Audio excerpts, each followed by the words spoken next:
Olá, meus queridos. Desde já, um grande abraço a todos e espero que esteja tudo bem com vocês, tá? Bem, a gente nessa videoaula vai fazer o comentário aí da maioria das questões que foram propostas aí na lista de exercícios. Então, bora começar aí comentando a primeira questão, que diz o seguinte: Lá emprestou R$ 500 a João por 5 meses no sistema de juros compostos a uma taxa de juros fixa e mensal. Se no final dos 2 meses Lion recebeu um total de R$ 720, então a taxa fixa mensal aplicada foi de... Então, eu te aconselho sempre, ainda mais estar te acostumando a resolver esse problema de juros, anotar os dados do problema. Isso facilita a escolha da fórmula que vai ser empregada. Se bem que aí em juros compostos a gente não tem muita opção, né, de fórmula, só são duas. Uma a gente vai ver daqui a pouco e a outra eu comento. Então tá aí, olha, o capital 500, depois de 2 meses gerou um montante de R$ 720, e ele está te perguntando a taxa. Então todos os dados para fazer a substituição na fórmula: montante é igual a capital vezes 1 mais a taxa elevado ao tempo. E a outra fórmula que nós temos em juros compostos, né, é que montante é igual a capital mais juros, ok? Então nessa fórmula aí você vai fazer as substituições e lembrando de observar que taxa e tempo já estão na mesma unidade de medida. Substituindo, olha como que fica. No lugar do M, o 700, no lugar do C, o 500, no lugar do tempo, o 2 referente aos 2 meses, e aí sobrou só uma incógnita, que é justamente a taxa que a gente vai descobrir. E agora a gente vai para a nossa batalha aí de fazer as operações matemáticas de mais vezes divisão e menos, tá? E aí a gente faz aquele esquema de operação inversa, tá de um lado, passa para o outro como? Então olha, o 500 está multiplicando, vai para o outro lado como? Dividindo, aí ele vai dividir o 720. Quando ele dividir o 720 vai dar 1,4. O 2 está em forma de potência, aí no segundo membro, tá? O 2 representa o quadrado aí. Se está em forma de potência, passa para o outro lado em forma de raiz quadrada. Tá? A raiz quadrada de 1,44 é 1,2. Tá? E o 1 está somando no segundo membro, ele vai passar para o outro lado subtraindo o 1,2. E quando ele subtrair vai dar 0,2. Ok? E aí a tua missão agora é transformar esse número decimal para porcentagem. E para transformar para porcentagem, desloque a vírgula 2 casas para a direita e acrescente o símbolo percentual. Ou seja, a nossa resposta da letra E, 20%. Então notem que foi a aplicação direta de fórmula e a nossa batalha aí com os cálculozinhos das 4 operações. Na verdade envolveu até mais uma operação que foi raiz quadrada, tá? Então vamos lá para a segunda questão, que diz o seguinte: a Bigobalda, menina esperta, aplicou seu primeiro salário de R$ 350 em um banco, que lhe ofereceu uma taxa de rendimento a juros compostos de 1,2% ao mês. Os juros rendidos em 2 meses de aplicação do salário da moça foi de aproximadamente... Então, eu vou anotar os dados para ver que fórmula usar, como é que eu vou desenvolver a questão. Então, olha, o capital aplicado foi de 350, ele está perguntando os juros. Tá? Lembrem-se que em juros compostos não existe J igual a CIT. J igual a CIT é a fórmula só de juros simples. O tempo é de 2 meses e a taxa é de 1,2% ao mês. Bem, taxa e tempo já estão na mesma unidade de medida. O que a gente vai fazer para descobrir os juros? A gente vai usar essa fórmula. Montante é igual a capital mais juros, que é uma fórmula que serve tanto para juros simples quanto para juros compostos. Bem, eu já sei o capital, falta eu descobrir o montante. Se eu tiver montante e capital, eu descubro os juros. E o montante, né, eu vou descobrir através dessa fórmula que nós utilizamos agora na primeira questão. Fazendo as substituições, no lugar do capital 350, no lugar da taxa 1,2%, aí 1,2% é a mesma coisa que 1,2 dividido por 100, tá? E dividir um número por 100 equivale a deslocar essa casa 2 casas para a esquerda, que vai lá dentro do parêntese e compara lá com a taxa inicial, lá nos dados. Se eu não desloquei a vírgula 2 casas para a esquerda e tirei o símbolo de porcentagem, tá? A tua missão agora é somar o que está dentro do parênteses, vai dar 1,012. Elevar esse número aí que está grande, o número decimal, ao quadrado. Quando você elevar esse número ao quadrado, vai dar aproximadamente 1,024. E a tua missão agora é multiplicar 1,024 vezes 350, que vai dar R$ 358,40. Bem, de posse do montante do capital, voltamos a essa fórmula para fazer as substituições.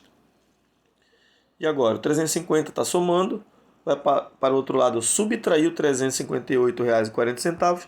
Com isso a gente encontra um juros de R$ 8,40. O valor mais próximo a ser marcado seria a letra B. Tá? Essa questão deu um pouco mais de trabalho. Ele perguntou os juros, a gente teve que calcular o montante, sem contar nessas continhas com decimal aí, né? Vamos lá para a terceira. Ficar ligado aí e aprender bastante essas continhas. Terceira. A aplicação de um capital de R$ 10.000 no regime de juros compostos pelo período de 3 meses, a uma taxa de 10% ao mês, resulta no final do terceiro mês no montante acumulado. Então, novamente, anotei os dados. Tá bonito aí para jogar nessa fórmula. Tá, a taxa e o tempo já estão na mesma unidade de medida. Fazendo as substituições, a taxa é de 10%. 10% é 10 dividido por 100. Deslocando a vírgula duas casas para a esquerda, 0,10, que é o mesmo que 0,1. Tá? Somando aqui está dentro do parênteses, dá 1,1. Agora é a tua missão. 1,1 ao cubo. 1,1 vezes 1,1 vezes 1,1, que dá 1,331.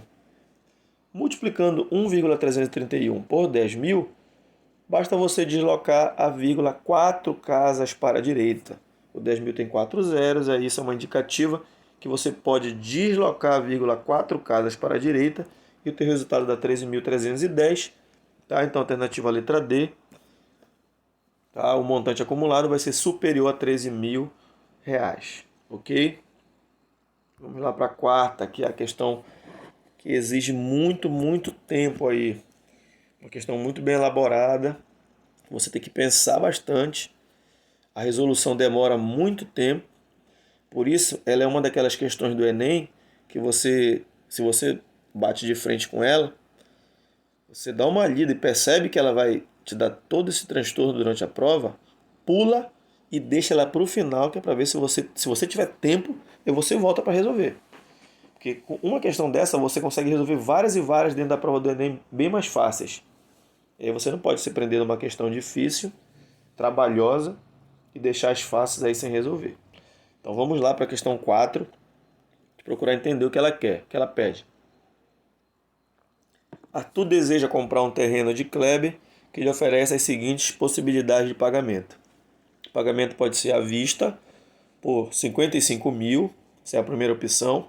Pagamento a prazo dando uma entrada de 30.000 e mais uma prestação de 26.000 para daqui a 6 meses. Terceira opção, pagar a prazo dando uma entrada de 20.000 mais uma prestação de 20.000 para daqui a 6 meses. E outra de 18.000 para daqui a 12 meses da data da compra. Então quer dizer que ele vai dar a entrada e pagar as outras de 6 em 6 meses, já que essa última é 12 meses a partir da data da compra. São 4. Pagar a prazo dando uma entrada de 15.000 e o restante em um ano da data da compra, pagando 39.000. Então ele dá a entrada de 15.000 e depois de um ano 39.000. E a última opção é pagar a prazo daqui a um ano o valor de 60.000. Então ele tem todas essas opções e ainda tem mais essa aqui, olha. Arthur tem o dinheiro para pagar à vista, mas avalia se não seria melhor aplicar o dinheiro do valor à vista em um investimento com rentabilidade de 10% ao semestre, resgatando os valores à medida que as prestações das opções escolhidas forem vencendo. Após avaliar a situação do ponto de vista financeiro e das condições apresentadas, Arthur concluiu que era mais vantajoso financeiramente escolher a opção. Então bora lá para a resolução. Eu vou tentar te explicar logo aqui nessas duas opções o que você vai ter que fazer para escolher a opção mais vantajosa aí para o Arthur. Tá ok? Então olha lá. você tem a primeira opção, que é pagar à vista. Então, o Arthur está com 55 mil, ele compra o terreno e gasta os 55 mil e não sobra nada na mão dele. Essa é a primeira opção. A segunda opção, o Arthur está com 55 mil, aí ele paga 30. Quando ele pagar os 30, vai sobrar quanto na mão dele? 25 mil. Só que a outra prestação ele vai pagar só depois de 6 meses. E o que o problema propôs é o seguinte, ele pode pegar esses 25 mil e aplicar, ganhar 10% a mais durante esses 6 meses. Lembra que isso está dito no problema? Que ele tem uma rentabilidade de 10% ao semestre. Então o que vai acontecer aqui? Olha, o Arthur paga os 30 mil, se eu estou falando da opção 2. Quando ele pagar os 30 mil, vai sobrar um capital para ele de 25 mil. Esse capital de 25 mil, ele pode ser aplicado a taxa de 10% ao semestre. Tá? Então, depois de 6 meses, quando ele for pagar a compra, né, olha quanto ele vai ter em mãos. O capital de 25 mil gerou para ele, depois de 6 meses, com 10% de acréscimo, R$ 27.500. Tá? Então notem que eu já peguei o 25 mil e multipliquei por 110%, já que vai aumentar 10%. E depois de 6 meses, multipliquei só uma vez, porque isso acontece uma vez em 6 meses. Então depois de 6 meses ele está com 27.500. Então olha a conclusão que a gente tira. O Arthur ele paga os 26 mil restantes, né? E como ele estava com 27.500, ainda vai sobrar 1.500 para ele. O que aconteceu? Bora analisar as duas opções logo para a gente entender o que vai acontecer no problema todo. Na primeira opção, ele comprou o terreno e não sobrou nada. Na segunda opção, ele comprou o terreno e sobrou 1.500 para ele. Qual foi mais vantajoso? 1 ou 2? Claro que foi a 2. Ele comprou o que ele queria e ainda ficou com 1.500. Então é isso que a gente vai fazer em todas as opções. Opção 3. Pagando a prazo, dando uma entrada de 20 mil, mais uma prestação de 20 mil para daqui a 6 meses e outra de 18 mil para daqui a 12 meses da data da compra. Então ele vai fazer 3 pagamentos. 20 mil, passa 6 meses. 20 mil, passa mais 6 meses, 18 mil. Tá? Lembrando que ele fala 12 mil, data da compra. Então ele vai pagar aí de 6 em 6 meses. Bora lá. O Arthur está com 55 mil. Aí ele paga os 20. Quando ele pagar os 20, vai sobrar 35 mil para ele. Esses 35 mil ele vai aplicar durante 6 meses. E a nossa taxa é de 10% ao semestre. Então ela vai rolar só uma vez durante esses 6 meses. Se ela vai aumentar 10%, eu multiplico logo por 110%, os 35 mil que sobrou na mão dele. E olha depois de 6 meses quanto ele tem. R$ 38.500. Aí o que ele vai fazer? Ele vai lá e paga os 20 mil, que é a segunda prestação. Quando ele pagar os 20 mil, vai sobrar quanto na mão dele? 18.500. Não te esquece que ele vai ter que fazer o último pagamento, tá? Que vai ser depois de 6 meses. O problema está dizendo 12, mas é da data da compra. Passou 6 meses, ele fez o pagamento, agora mais 6 já inteira os 12. Então ele tem 18 mil. Faltam 6 meses para ele finalizar esse pagamento. O que ele faz? Aplica o dinheiro, né? A taxa de novo de 10% ao semestre. Então, se é 10% ao semestre e faltam só 6 meses para ele acabar, ele vai ganhar só uma vez esses 10%. Então, eu aumentei 10% em cima do 18.500 e olha depois de 6 meses quanto ele tem. R$ 20.350. O que ele vai fazer? Paga, tá, os 18 mil que ele tinha que pagar e ainda vai sobrar quanto na mão dele? R$ 2.350. Então até agora a opção 3 é a mais vantajosa. Opção 4. Pagar a prazo dando uma entrada de 15 mil e o restante em um ano da data da compra, pagando R$ 39 mil. Então ele dá 15 mil de entrada. Como ele tem 55 mil, vai sobrar 40 mil na mão dele. Esses 40 mil ele vai aplicar durante um ano. Então não tem intervalo de 6 em 6 meses. É um ano. Tá? Lembrando que a taxa é ao semestre. Então se é ao semestre, a gente já vai aplicar a nossa fórmula do juro composto. Porque durante um ano nós temos 2 semestres. Então a gente vai substituir nessa fórmula. O capital que ele tem é 40 mil. A taxa é de 10%, que eu já expliquei que é 0,1, e o tempo é 2. Somando o que está dentro do parênteses dá 1,1, 1,1 ao quadrado dá 1,21. 1,121 vezes 40 dá 48.400. E olha quanto ele tem que pagar. Apenas 39 mil. Conclusão, ele paga os 39 mil e olha quanto sobra para ele. 9.400. Então a opção 4 ela é muito mais vantajosa que as outras. Tá? Então bora lá para a última opção, que é a opção 5. Pagar a prazo dali a um ano o valor de 60 mil reais. Então, o que ele tem aqui? Ele vai aplicar logo os 55 mil que ele tem e depois de um ano ele vai resgatar esse dinheiro e ver quanto ele tem para pagar esses 60 mil. Taxa de 10% ao semestre, então ela vai acontecer 2 vezes durante o ano. Jogo na fórmula dos juros compostos, tá? Fazendo as substituições, somando o que está dentro do parênteses, elevando o que está dentro do parênteses, vai dar 1,21 vezes 55 mil. E olha quanto ele tem depois de um ano, 66.550.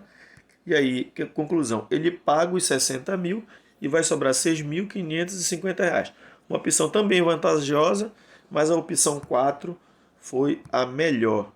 Tá? A opção 4 foi a mais vantajosa, foi onde sobrou mais dinheiro. Ele conseguiu, nas 5 ele compra o terreno, mas na opção 4 ainda sobra uma quantia boa para ele. Tá? Beleza, então olha o tempinho que nós levamos aí nessa questão. Vamos lá para a próxima, fazer a questão 7, uma questão também que dá trabalho. Diz o seguinte: um capital de 10 mil foi aplicado do seguinte modo: uma parte a juros simples de 6% ao mês e o restante a juros compostos de 4% ao mês. Depois de 3 meses, as duas aplicações tiveram o mesmo rendimento.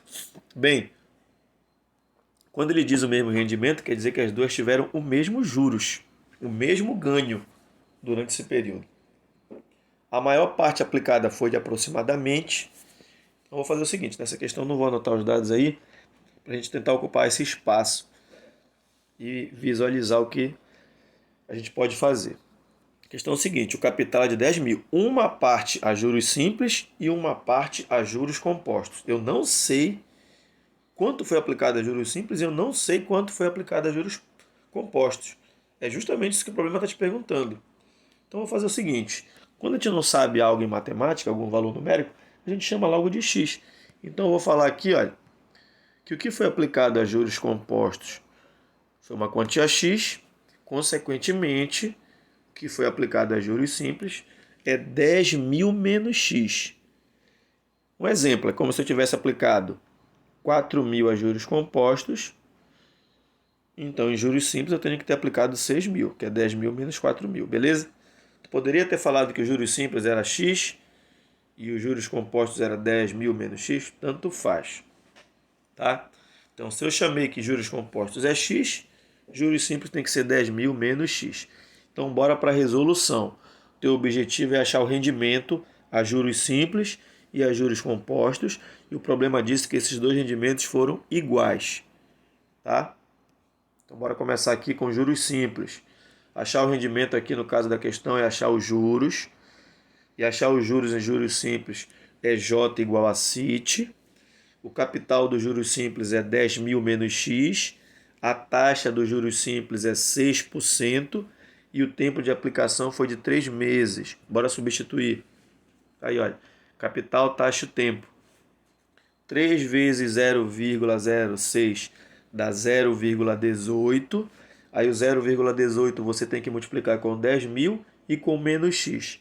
Olha o resultado que vai dar. Pronto, achei os juros simples, que eu chamei de JS. Bora lá para os juros compostos. Juros compostos. Eu não tenho J igual a CIT, eu vou ter que usar aquelas duas fórmulas. Agora nós resolvemos uma parecida. Tá? Eu já tenho o capital, que é X. Então agora eu vou ter que achar o montante através dessa fórmula. Tá? Achei o montante aqui, eu jogo na outra fórmula. Montante é igual a capital mais juros. Então bora fazer substituições. Olha lá. O capital é X, a taxa é de 4% nos juros compostos e o tempo é de 3 meses. Somou o que está dentro do parêntese. E aí tu vai ter esse trabalho, né? O trabalhão de elevar 1,04 ao cubo, que é 1,04 vezes 1,04 vezes 1,04. E aí eu coloquei um valor aproximado, a questão está dizendo aproximadamente, eu coloquei um valor aproximado, 1,125x. Achei o montante, eu vou jogar aqui nessa outra fórmula, olha. O montante eu já tenho, o capital é x e eu descubro os juros.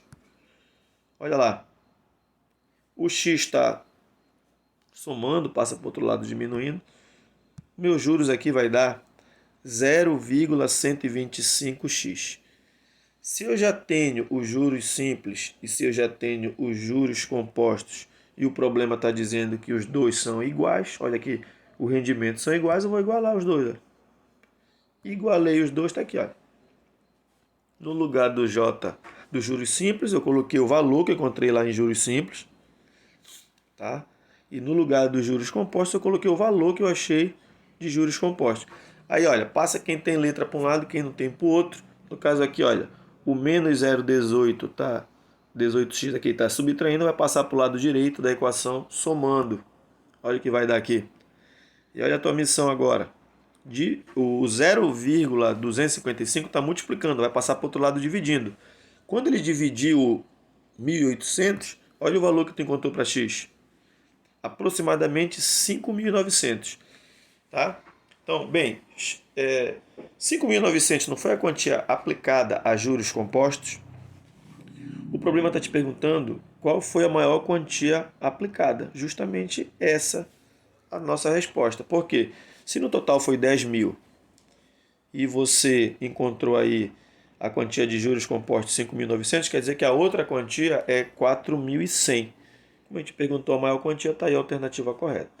Até outra questão que deu um trabalhinho para a gente. Vamos lá para a questão 9, que é a última questão aí do slide, dos comentários. Após 2 anos de uso, um carro custa R$ 17.672. Sabendo que sua desvalorização, opa, atenção para essa palavrinha aí, sabendo que sua desvalorização é de 6% ao ano, o preço do carro há 2 anos era, então olha lá, vou anotar os dados, o capital ele quer saber, por que o capital ele quer saber? Ele está te informando aqui o seguinte, olha, após 2 anos de uso, o carro está custando 17 mil. O carro saiu da loja com preço, passou 2 anos, esse valor diminuiu e virou esse montante de 17.672. Quer dizer que a gente vai ter que usar a fórmula com sinal negativo, porque tu tinha um capital que desvalorizou. Tá? Não tem problema nenhum, o montante pode aumentar ou diminuir. A taxa e o tempo já estão na mesma unidade. Transformando 6% para número decimal, é dividir o 6 por 100, desloca a vírgula 2 casas para a esquerda. Olha lá.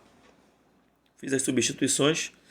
A tua missão agora é resolver o que está dentro do parêntese. 1 menos 0,06 dá 0,94, que você vai ter que elevar ao quadrado. Vai dar um trabalhinho aí, você vai encontrar 0,8836, que vai passar para o outro lado dividindo o 17.672. E quando houver essa divisão, você vai encontrar que o carro valia antes, 2 anos atrás, R$20 mil, alternativa letra C. Beleza, galera? Então a gente fica por aqui. Um beijão a todos novamente e fiquem com Deus.